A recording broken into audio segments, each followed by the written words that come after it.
दोस्तों, यदि आप भी आपके घर की सुख शांति, संतान की कमी और धन की कमी या कर्ज से परेशान हो चुके हैं या आपका भाग्य आपका साथ नहीं दे रहा है, तो दोस्तों 23 नवंबर 2023 को एकादशियों में सबसे बड़ी एकादशी कहे जाने वाली देवउठनी एकादशी के दिन केले के पेड़ से जुड़े इस जमात गाड़ी और 100% सटीक और असरदार उपाय को आप जरूर करें और आप देखेंगे कि कुछ ही दिनों में आपकी सभी समस्याओं का हल संपूर्ण रूप से हो जाएगा। दोस्तों, एक साल में करीब 24 एकादशी पड़ती है और 23 नवंबर को पढ़ने वाली एकादशी सभी एकादशियों में सबसे बड़ी मानी जाती है और इस दिन कई हजार वर्षों बाद बहुत ही दुर्लभ और दिव्य संयोग बनने जा रहा है, क्योंकि इस दिन राज योग, अमृत सिद्धि योग और साथ ही धन लक्ष्मी जैसे कई योग बन रहे हैं और यह एकादशी गुरुवार के दिन पड़ रही है, जिस वजह से इस दिन भगवान श्री हरि सबसे अधिक प्रसन्न होने वाले हैं।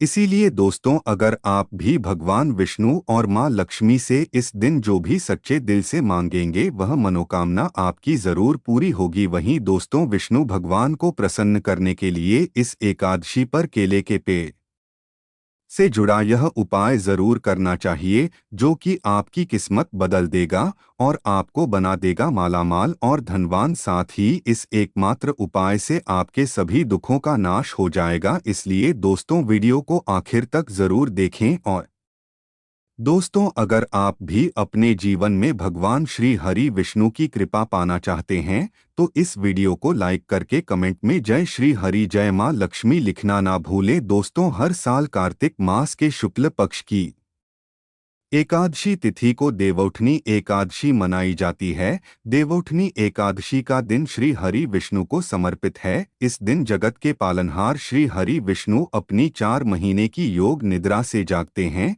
इसके बाद से ही सभी मांगलिक कार्य आरंभ हो जाते हैं। इसके अलावा देवउठनी एकादशी भगवान विष्णु को प्रसन्न करने के लिए भी बेहद उत्तम मानी जाती है। इस दिन भगवान विष्णु को प्रसन्न करने के लिए कुछ लोग व्रत रखते हैं और पूजा करते हैं। इस दिन सच्ची श्रद्धा और भक्ति भाव से भगवान विष्णु की पूजा करने से सभी मनोकामनाएं पूर्ण होती हैं। तो आइए दोस्तों, बात करते हैं देवउठनी एकादशी के दिन केले के पेड़ से जुड़े उपायों के बारे में, जो आपकी किस्मत चमका देंगे। दोस्तों, केले के पौधे की पूजा से बृहस्पति देव प्रसन्न होते हैं। तो अगर आप एकादशी के दिन केले के पौधे की जड़ में चंदन की कुछ धनिया डाल दें, जैसे चंदन के वृक्ष की डलियां यानी चंदन की छोटी छोटी लकड़ी जो हो आती है, उसका भी प्रयोग कर सकते हैं। आप 9 दलियां लेकर अगर पीले धागे में बांधकर केले के पौधे में अर्पित करते हैं, वह धागे आपको तने में बांध देने होते हैं। इससे आपके जीवन में धन का आगमन होता है, व्यापार में वृद्धि होती है, आपकी आय में वृद्धि होती है। अगर आप यह उपाय करते हैं तो धन का आगमन आपके जीवन में बना रहता है। तो यह गुरुवार के दिन करना है। सुबह के समय पहले आप स्नान इत्यादि करने के बाद जल अर्पित कर दीजिए और उसके बाद 9 छोटी छोटी दलियां जो चंदन की लकड़ी की हो तो बहुत अच्छी बात है। अगर आपके पास चंदन की ढली उपलब्ध न हो तो आप गोपी चंदन भी 9 टुकड़े 9 धागों में बांधकर टांग सकते हैं। यह आपके मन की सभी कामनाएं पूर्ण कर देता है। दोस्तों, एकादशी के दिन केले की जड़ में पानी के साथ अगर हल्दी चढ़ाई जाए, जैसे थोड़ा सा जल लीजिए और उसमें थोड़ी सी हल्दी डालें और यह अगर आप झड़ने अर्पित करते हैं ओम ब्रह्मा बृहस्पति नमः इस मंत्र के जप के साथ, तो आपका भाग्य तेज होता है। और अगर आपका भाग्य साथ नहीं देता है, आपको नौकरी मिलने में कोई बाधा आ रही है या आपके व्यापार में तरक्की रुकी हुई है, तो आपको केले के पौधे में हल्दी वाला जल जरूर अर्पित करना चाहिए। एकादशी के दिन अगर आप ऐसा करते हैं तो बहुत ही शीघ्र आपके जीवन में परिवर्तन होता है। दोस्तों, जो लोग अपनी जिंदगी में बहुत अधिक परेशान हैं, आपका कोई भी काम नहीं बन रहा है और आप हर तरफ से परेशान हैं, घर में भी आपकी परेशानी है, आप बाहर जहां काम करते हैं वहां भी आपको बहुत अधिक दिक्कतें आ रही है, तो आपको चाहिए कि एकादशी के दिन केले के पेड़ की जड़ में थोड़ा सा गुड़ भीगे हुए चने की दाल डालकर अर्पित कीजिए। तो जल के पात्र में आपको थोड़ा सा गुड़ डाल देना है और उसमें ही थोड़ी सी भीगी हुई चने की दाल डालकर बृहस्पति देव को यानी कि केले पौधे में आपको अर्पित करना है। या आप कुछ बृहस्पतिवार ही करेंगे तो बृहस्पति भगवान की कृपा आप पर होगी और आपके जीवन में जो भी काम आपके नहीं पूरे हो रहे थे वह सभी काम पूरे होने लग जाते हैं। अगर आप किसी नए काम की शुरुआत करने जा रहे हैं, कोई नया व्यापार शुरू करने जा रहे हैं, शिक्षा शुरू करने जा रहे हैं या फिर आप कोई भी ऐसा काम करना चाहते हैं जिससे आप चाहते हैं कि कोई रुकावट न आए, बहुत ही शीघ्र पूर्ण हो जाएं, तो आपको चाहिए कि एकादशी के दिन केले के पेड़ में जल के साथ एडीसी चीनी मिलाकर अर्पित कीजिए। तो पात्र में ही आपको चीनी डाल देनी है और भगवान बृहस्पति देव का मंत्र बोलते हुए वह आपको अर्पित करनी है या फिर ओम नमो भगवते वासुदेवाय नमः इस मंत्र के जाप के साथ भी आप यह जल अर्पित कर सकते हैं। यदि आपकी जिंदगी में बहुत अधिक मुश्किलें हैं, मतलब आप समस्याओं से घिरे हुए हैं, कर्ज से घिरे हुए हैं, मांगलिक कार्य आपके घर में रुके हुए हो, किसी भी प्रकार का शुभ कार्य आपके जीवन में नहीं हो रहा है, घर में अगर शादी ब्याह है वह भी आपका ठीक से नहीं होता है। कई बार क्या होता है कि हम घर में एक छोटा सा हवन भी बिना क्लेश के नहीं करवा पाते हैं। इस तरीके की स्थिति घर में होती है, मतलब बहुत अधिक नकारात्मक ऊर्जा अगर आपके जीवन में है, आपके घर परिवार में है, तो आपको चाहिए कि केले के पेड़ की जड़ों में 2 हल्दी की साबुत रख दें। ऐसा अगर आप इस एकादशी पर करते हैं तो बहुत ही शीघ्र आपके जीवन से यह जो समस्या है कि आपका हर कार्य निर्विघ्न पूरा नहीं हो पाता है, आपकी सब कार्यों में कलह क्लेश होता है, इससे आपको मुक्ति मिलेगी। अगर आप मंदिर में जाकर पूजा कर रहे हैं, मंदिर में केले का पौधा है और वहां आप पूजा कर रहे हैं, तब तो हल्दी की गांठ आप वहीं पर छोड़ दीजिए। लेकिन अगर आप घर में करते हैं तो एकादशी को आपको साबुत हल्दी चढ़ानी है और जब यह इकट्ठा हो जाती है तो आप वह ले जाकर जल में विसर्जित कर दीजिए या फिर आप मिट्टी में ही अपने घर में जो गमले हैं उसमें इस हल्दी की गांठ को दबा सकते हैं। दोस्तों, अगर आप धन के अभाव में परेशान हैं या आप बहुत अधिक अमीर बनना चाहते हैं, धन किसको नहीं चाहिए, धन तो सबको चाहिए। आप कितने भी धनवान हो फिर भी ऐसा लगता है कि धन की अभी और भी कमी है। अगर आप धनवान बनना चाहते हैं तो एकादशी के दिन केले की जड़ में 1 रुपए का सिक्का आपको दबा देना है। उसी के अंदर जो पौधे का गमला है उसके अंदर ही आपको 1 रुपए का सिक्का डाल देना है। ऐसा करने से माँ लक्ष्मी प्रसन्न हो जाती है और श्री हरि विष्णु का स्वरूप ही माना जाता है केले के पौधे को। तो ये उपाय अगर आप अपने घर में करते हैं तो बहुत अच्छा होगा, या फिर जहाँ भी, जैसे अगर हम मंदिर में भी जाकर करते हैं तो 1 रुपए का सिक्का या 5 या 10 रुपए का जो भी आपके पास सिक्के के स्वरूप में जो पैसे होते हैं वही आपको मिट्टी में दबाने हैं। तो ध्यान यही रखना है कि कोई आपको को उस मिट्टी में सिक्का ढालते हुए देखे नहीं, क्योंकि कई बार क्या होता है आप सिक्का चढ़ाकर आए, किसी और ने उसे निकाल दिया तो इसका भी फल नहीं मिलता है। तो जब आप सिक्का छुड़ाकर आते हैं, मतलब दबाकर आते हैं, अगर मंदिर में जाकर कर रहे हैं, तब आपको यह ध्यान रखना है घर में पौधा है तब तो आराम से गमले की मिट्टी में डाल दीजिए और फिर आप उसको छोड़ दीजिए। यदि आपकी जिंदगी में बहुत अधिक मुश्किलें हैं, मतलब आप समस्याओं से घिरे हुए हैं, कर्ज से घिरे हुए हैं, मांगलिक कार्य आपके घर में रुके हुए हो, किसी भी प्रकार का शुभ कार्य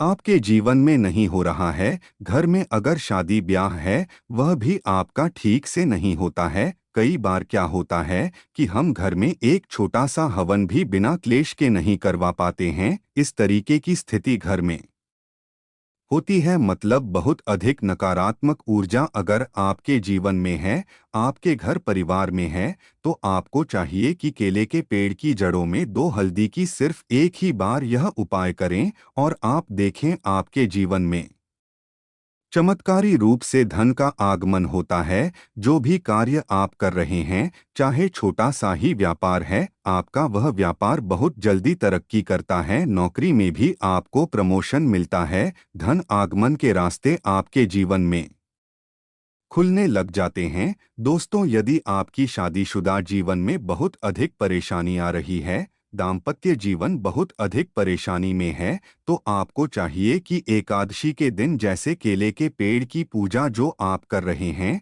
तो ऐसे में आपको केले के पेड़ पर हल्दी की गांठ अर्पित करनी है और भीगे हुए मुनक्के चढ़ाने हैं। और जल तो आप चढ़ा ही रहे हैं, हल्दी चढ़ा रहे हैं, उसके साथ ही आपको 2 गांठ साबुत हल्दी की ढाल देनी है और जो भीगे हुए मुनक्के होते हैं वह भी चढ़ाने चाहिए। ऐसा करने से आपके जीवन में जो दाम्पत्य जीवन में परेशानी आ रही है वह दूर होती है और आपके दाम्पत्य जीवन में मधुरता आनी शुरू हो जाती है। पति पत्नी के रिश्ते मधुर होने लग जाते हैं। ऐसा आप एकादशी को करेंगे तो बहुत ही शीघ्र चमत्कारी लाभ होगा। दोस्तों, आपकी शादी में अधिक परेशानी आ रही है या फिर आपको संतान प्राप्ति में बहुत बाधाएं आ रही है, तो आपको क्या करना चाहिए? का के दिन केले की आप पूजा कीजिए, हल्दी डालकर जल अर्पित कीजिए और उसके बाद आपको क्या करना है? थोड़ा सा पीला कपड़ा आपको केले के पौधे पर डालना है,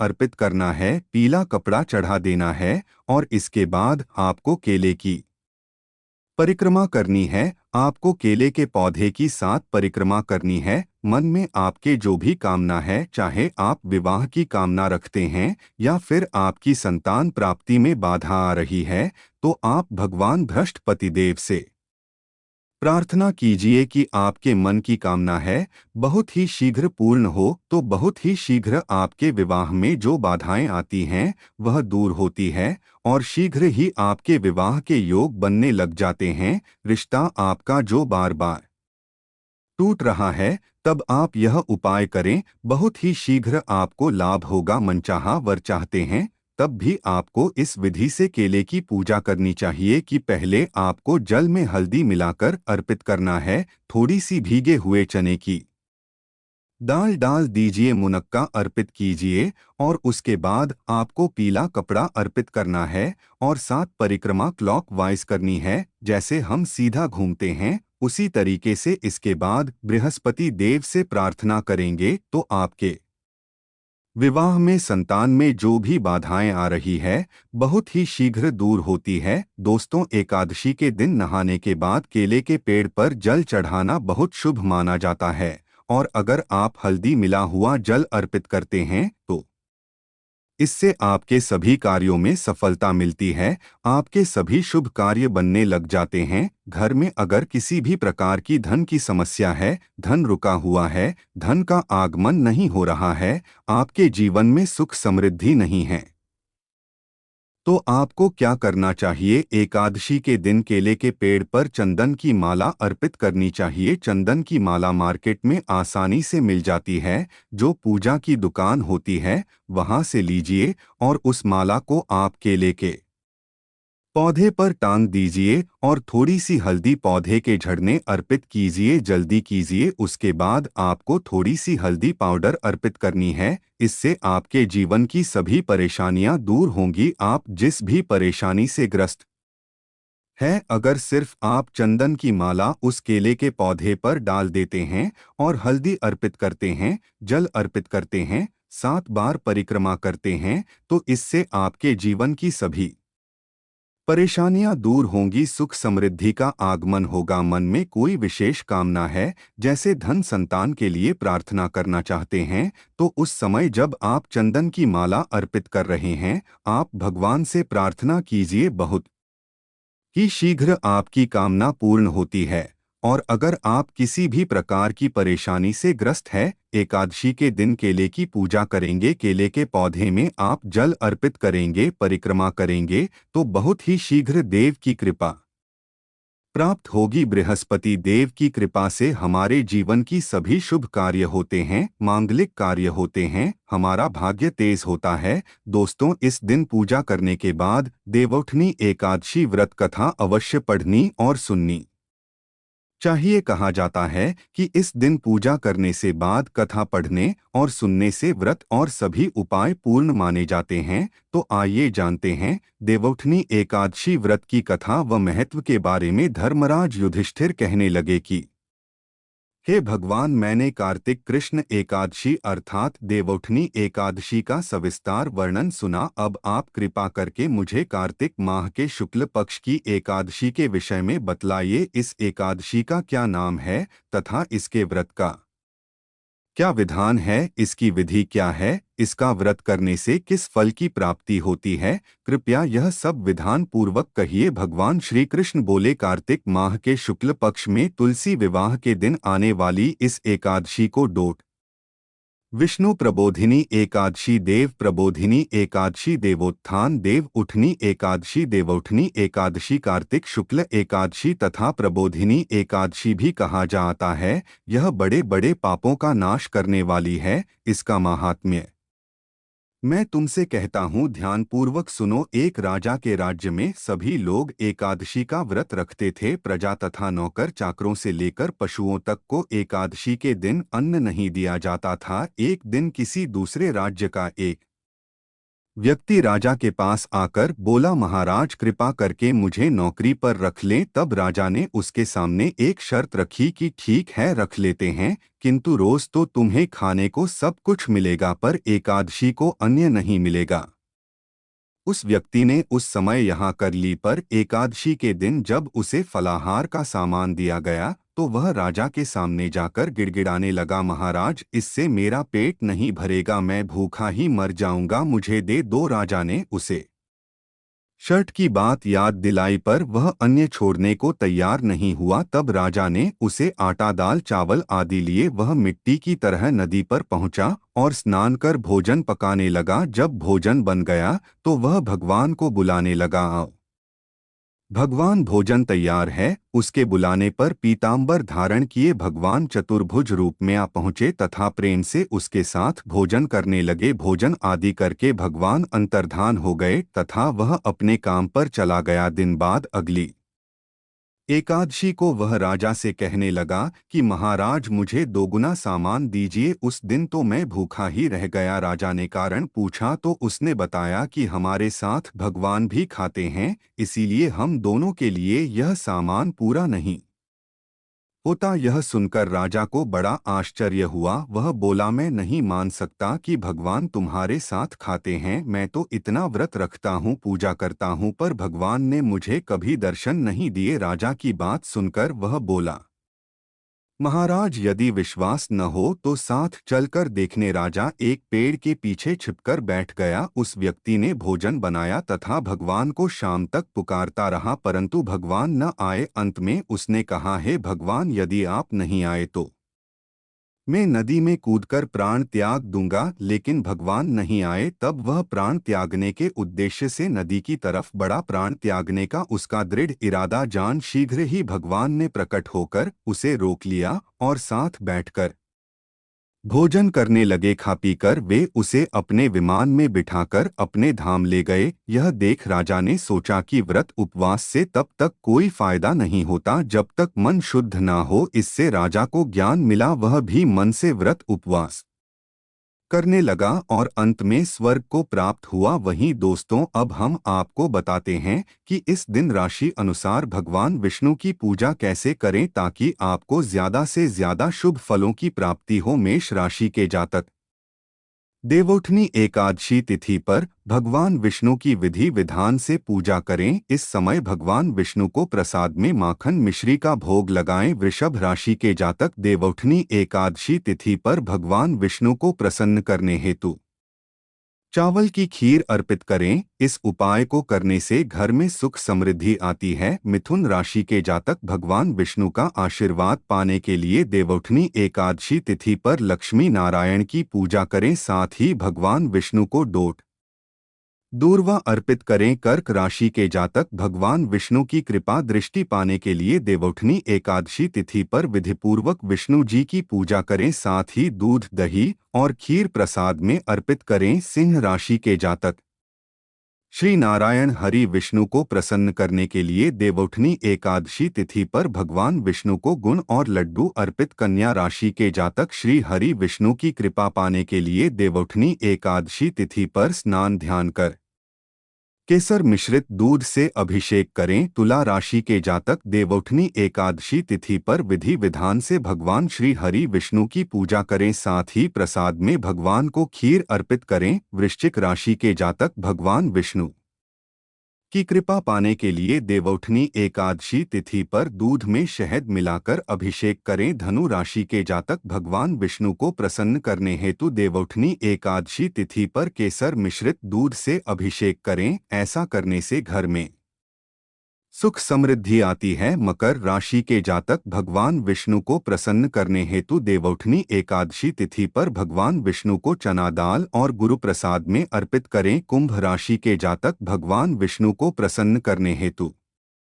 देवउठनी एकादशी तिथि पर विधि विधान से लक्ष्मी जी और विष्णु जी की पूजा करें, साथ ही प्रसाद में श्रीफल अर्पित करें। मीन राशि के जातक देवउठनी एकादशी तिथि पर पूजा के समय भगवान विष्णु को पीले रंग के फूल और फल अर्पित करें, साथ ही विष्णु चालीसा का पाठ करें। तो दोस्तों, यह थी देवउठनी एकादशी से जुड़ी सभी महत्वपूर्ण जानकारियां और उपाय जिनको आपको इस बार जरूर करना चाहिए। तो दोस्तों, आपको जानकारी कैसी लगी हमें कमेंट में ज़रूर बताइएगा। वीडियो अच्छा लगा हो तो वीडियो को लाइक, शेयर और चैनल को सब्सक्राइब करना न भूलिएगा। आप सभी के मंगल की कामना करते हुए मिलते हैं अगली वीडियो में। धन्यवाद। जय श्री हरि विष्णु जय।